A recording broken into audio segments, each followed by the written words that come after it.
yung kalakasan, kaligtasan palagi kasi nagbibiyahe ko weekly Pampanga tsaka dito. Yung safe na makarating sa paroon tsaka yung will ni God na protection palagi araw-araw. Ay, marami, sir. Praise God. Una sa lahat, malakas ako.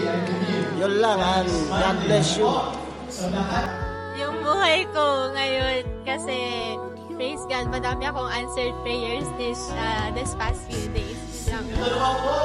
Aking mga bagay na pinagpapasalamat sa Diyos sa linggong ito, siyempre unang-una po yung kalakasan at yung presensya po ng ating Panginoon. Kasi doon ko po nararanasan ang kagalakan, maging ang kapayapaan na kailanman na hindi mananakaw ng kaaway. Pinapasalamatan ko sa Panginoon ang mga biyaya na aming natatamasan ng aking pamilya.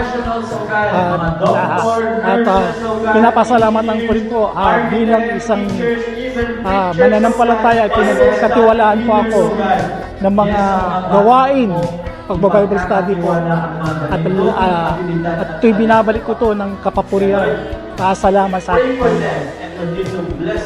Ay, pinagpapasalamat po ngayong linggo. Yung naka-attend kami dito na kahit umuulan, praise God kasi dinala kami dito ni Lord na safe and sound. Yun lang.